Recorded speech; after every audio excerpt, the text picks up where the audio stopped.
In a world full of goblins and ghouls, tiara stacked high, diamonds glistening, the sun has no chance.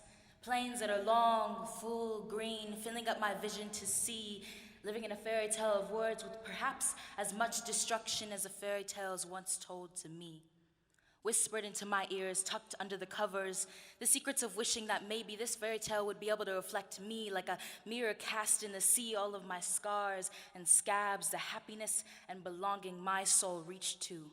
The wishing that maybe the princess wasn't softly brushing her long golden hair, that the prince was not blinded by differences and illusions, that the castle filled with the smells of the motherland of hair oils and souls, that the princess's crown was ivory brown, full of curls and picked to its full potential, that her skin glistened in the sun because the sun and her skin kissed under the moonlight. But fairy tales were not written to please me, but show me what I am not, as if my fairy tale was forgettable. But my tales are not forgettable, and in this old tale for its time stretched through my ancestors, you will not forget me.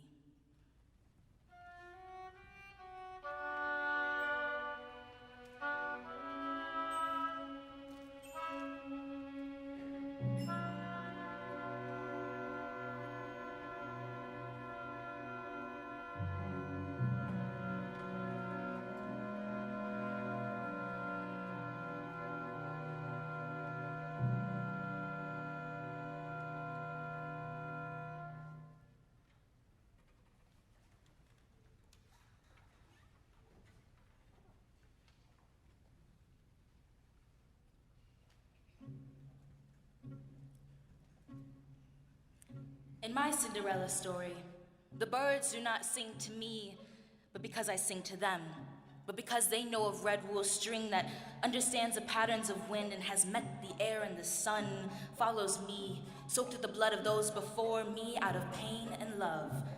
They did not bleed for me just so that birds would sing to me, but so robins would be at my every waking breath.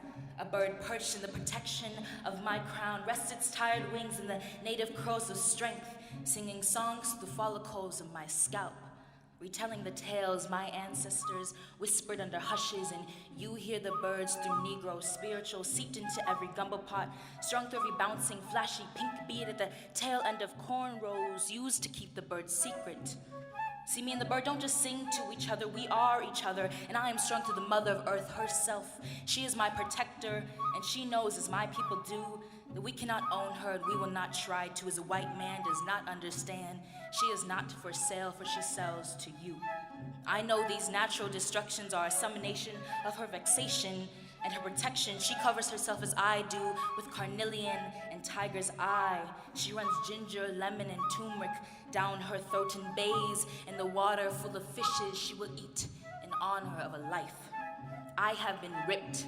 My people have been ripped from the lands they loved, packed into lands unknown across the plains of America and shipped as cargo. But she knows us, for her displeasure is for us, and I hear her sing through the deep trees across my eyes, wandering dust. And I soak in her, I want to devour her, connect and never detach. For she knows you will not forget me after my long tales of sorrow.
For my successor and my torturer, many princesses has lived under your roof. Dear America, I write to you, you beautiful symphony of I am nothing without you. My Pocahontas ruined in the image of fairy tales to please the intruders of pale skin and crooked teeth. They wish independence for you and only you. They wanted to enroot your souls while feasting on your bison and laugh at my people's face. The structure, the bone, the tone, the tenderness, the savageness, the dialect. But dear America, you did not stop them. You filled your laws with seals of quotes, laced in blood-soaked protections for them, leading them to wave a flag of red, white, and blue for you, a message of terror. You let them kidnap my people, become the cage of oppression, a virality of trauma that imprints in the blood of my grandchildren, and get outraged when the cage is gnawed and scraped at. Would you like me to burn it down? I know many fairy tales full of ghastly fires for what making up stories is what you do best.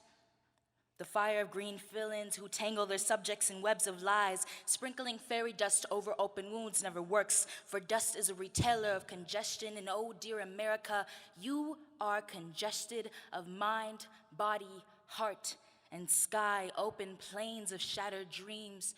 You will not forget me.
The embellishment of a princess is not just for the weight of a prince who in short will never fulfill her, because divine femininity is a vast void of remarkableness. Noting the deep red of breaking seeps into my toes. I am a young, prosperous girl who waits for no one. The princess does not scream, not in the fairy tales written of old pages and old ages, for she was written for the pleasures of a man.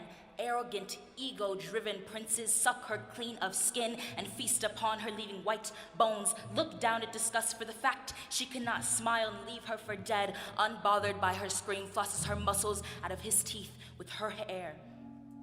She was asking for it. She was wanting it.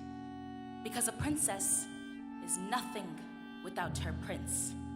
If my valley of breast did not seep life into children, and my womb did not open up a holding of nesting alike, when I open my mouth, would you care?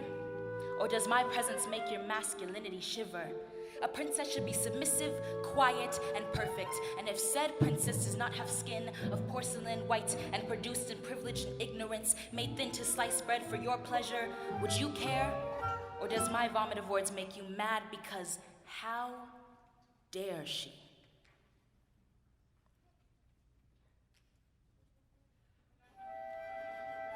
Does my pigments make an effect on your lens of reasonability? You know I smile at a seasoned nurse for your consumption. You scrutinize my existence, making percentages out of my people, lining them up for inspection, seeing if my black president made me less dark. Clutching your purse and your overpriced gentrified grocery store with your gold bamboo hoops and red stiletto acrylic nails, you make sure to note in my ears that you would have voted for him 3 times and Black Lives Matter. As if you don't live on my great-grandpa's old block, you will not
family honor. Like a coat of arms holds with dignity on her back, I keep my head up because I am here for a reason. I represent all the lost dreams of hope and siege. I am not able to locate where we came from, for you took away that ability from me.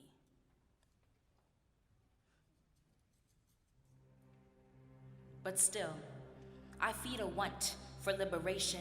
The civil rights movement is not over, just reconstructed, reshaped, and rebuilt. My people did not make our culture thrive, so you can leech off it, but to benefit us. It's an us thing, a black thing, a people of color thing, waiting for our new era of Harlem Renaissance.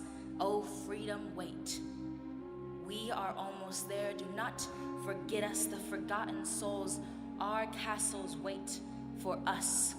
I am a tree full of everything and nothing, a castle built on the edges of cliffs with crows mocking at the halts of enchantingness, a life full of prospects and hope, a name you will never forget, a face that was mocked, imprinted from my ancestors, a body sculpted by the roots, born from the bark, stripped to its nectar. I sway with music and words that show my past and future.